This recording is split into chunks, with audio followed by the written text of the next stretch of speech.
Hello, how are you? This is Matt Klinsky, and I wanted to talk a little bit about social isolation in the age of technology. For those of you who have been following me in the past, I've you know that my background as a entrepreneur and a physician has allowed me to view everything going on with a very unique set of eyes.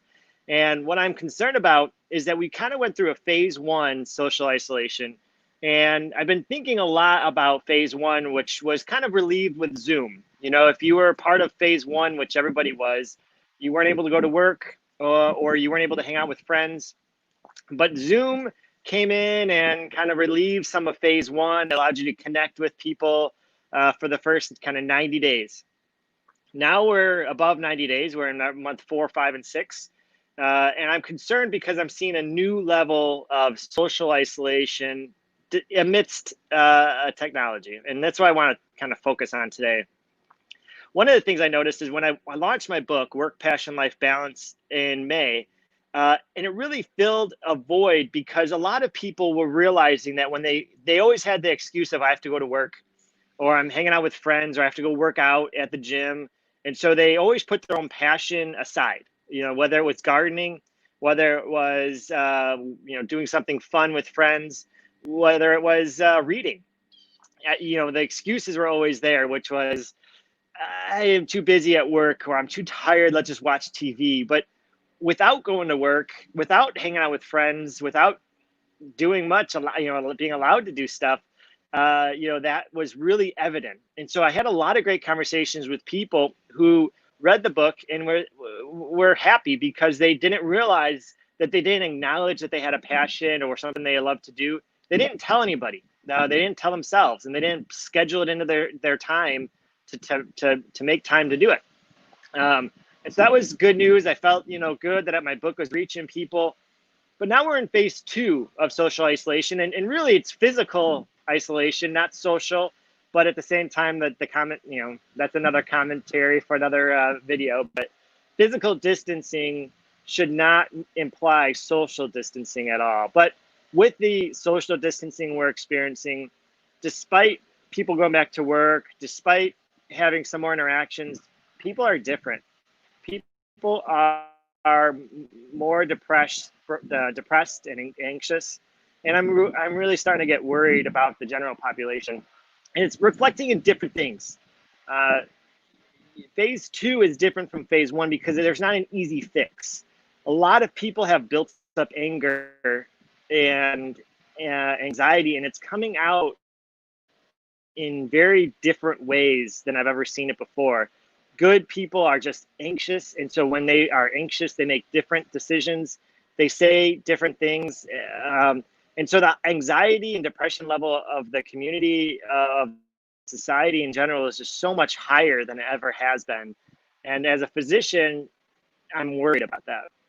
The second component to that is from an entrepreneur standpoint and business funding standpoint, the PPP money, the EIDL money was kind of this, 90-day saving grace for a lot of businesses. But the reality is that business is still not up and running for most people, most entrepreneurs, and that's causing a high level of anxiety as well. And so my concern is that I don't know what the next step or next band-aid would be, but it's coming apart, and I'm really worried about people coming apart. Not necessarily. I mean, the economy is what it is. Businesses come and go, but people, I'm really worried about. And so I wanted to reflect on this because I've been thinking a lot about it. People I know have been different. And I'm sure you guys are experiencing something similar to that, which is they're just more on edge. They're more upset about things, and I don't blame them. It's a bad environment right now.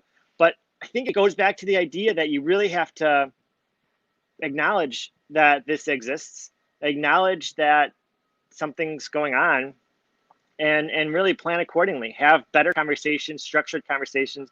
Really dig into what makes you tick in life, what brings about that anxiety. We had some reserves maybe of like some fun times and fun memories, but those reserves have pretty much gone away or been used up. Essentially, David Goggins has the cookie jar that he talks about. His cookie jar is filled with, beating down people. So it's a little bit different of a cookie jar. I would use a cookie jar to put all your good memories, put all your accomplishments, put all of your self-worth or things that you're proud of into that cookie jar, because it's going to get very tough over the next couple of days and weeks. And whether you're one of our authorized dealers or entrepreneur or a stay-at-home mom, it's going to get tough. And the short-term reliefs of PPP funding for businesses, of Zoom calls, of stimulus checks, those are all just kind of band-aids. And the underlying concern I have is that a lot of people have been using band-aids instead of finding the solution. So I challenge you guys, anybody who's watching this today, I challenge you to find a solution that really identifies your quality of life in a way and has an impact in a way that improves it. And so if that's your passion, great. If it's not your passion, then find something that allows you to improve your quality of life and go with it. You invest in it. Invest your time, energy, money, thoughts. Invest in things that will ultimately bring you more levelness in your head, if that's a word, more satisfaction in life.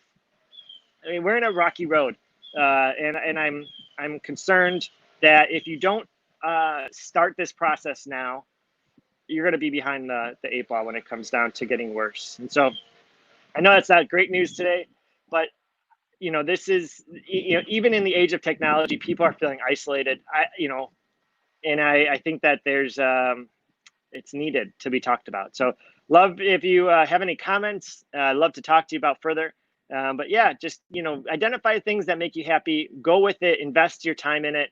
If it's your passion, great. If it's something else, just make sure that you're aware that, fill up that cookie jar with good experiences, good memories, and you'll be in a better shape for it. All right. Thanks, guys. Have a great day.